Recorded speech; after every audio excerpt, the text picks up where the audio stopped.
అధ్యాయ ప్రారంభ. శ్రీమంతమైన నైమిషారణ్యంలో సౌనికాది మహర్షులు తమ దగ్గరకు వచ్చిన మహాపురాణవేత్త అయిన సూతునికి మర్యాదలు చేసి ఇలా అడుగుతున్నారు.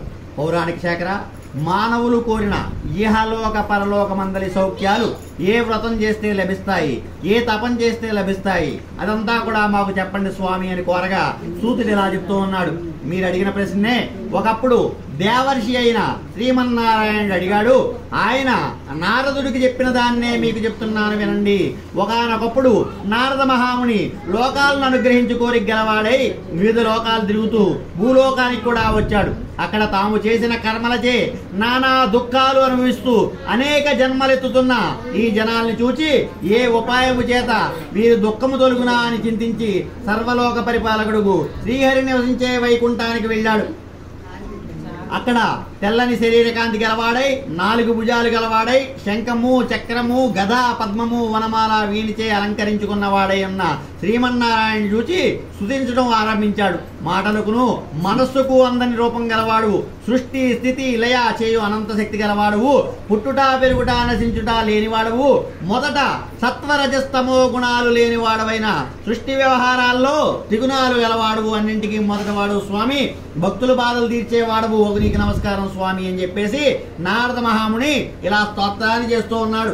అప్పుడు ఆ స్వామివారు ఇలా అంటున్నాడు, నారదముని నీవిక్కడికి ఎలా వచ్చావు, నీ మనసులో ఏ కోరిక ఉందో చెప్పు, నీవడిగినవన్నీ కూడా వివరిస్తాను అని నారదుడితో ఇలా అన్నాడు. అప్పుడు స్వామి, భూలోకాన జనులందరూ కూడా చాలా దుఃఖాలు అనుభవిస్తూ ఉన్నారు.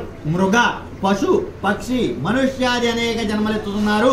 అనేక పాపాలు చేసి ఆ పాప ఫలాలన్నీ అనుభవిస్తున్నారు. తేలికైన ఉపాయం చేత వారి పాపాలన్నీ కూడా నశించే మార్గం ఏమైనా ఉంటే దయచేసి ఉపదేశించండి స్వామి అని అడిగాడు. అప్పుడు భగవానుడు ఇలా చెప్తున్నాడు, నారదా, లోకంలోని వారు సుఖపడాలనే మంచి బుద్ధితో నీవడిగిన విషయం చాలా బాగున్నది. జనులు దేనిచే సంసార భ్రాంతి విడిచి సౌఖ్యాన్ని పొందుతారో అట్టి సులభోపాయమైన ఉపాయం గురించి నేను చెప్తాను విను అని చెప్పేసి చెప్పాడు. భూలోకమందు గాని స్వర్గలోకమందు గాని కూడా దుర్లభమైన మహాపుణ్యప్రదమైన వ్రతం ఒకటి ఉన్నది. అది నీ అందరి వాత్సల్యంతో చెప్తూ ఉన్నాను.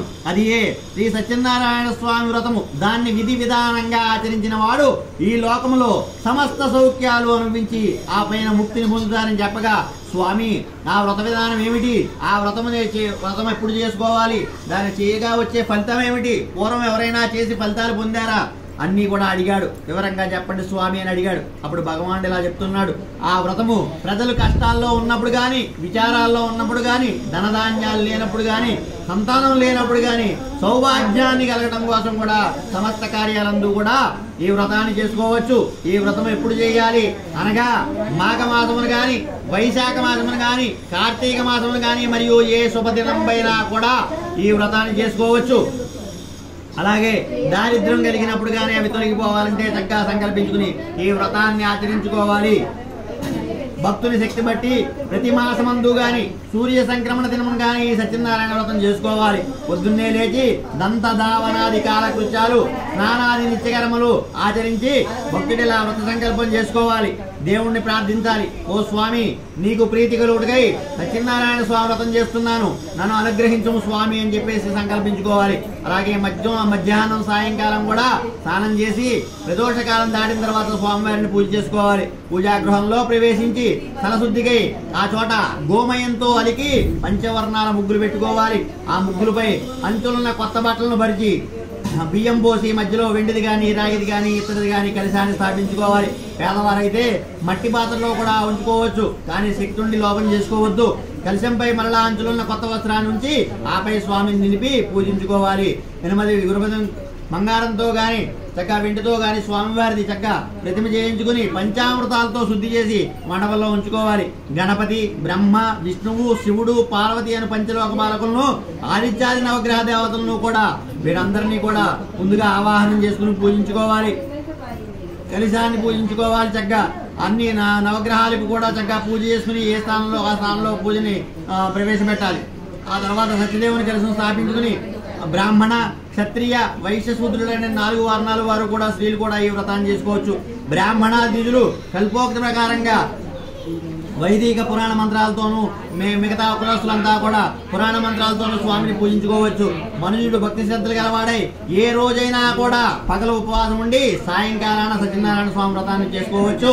బ్రాహ్మణులతో బంధువులతో కూడి ఈ వ్రతం చేసుకోవాలి. అరటిపళ్ళు, ఆవు నెయ్యి, ఆవు పాలు, షేరుంబాకు, గోధుమలోక కలిపి చక్కగా పంచదార కలిపి ప్రసాదంగా చేసి స్వామివారికి నివేదన చేయాలి.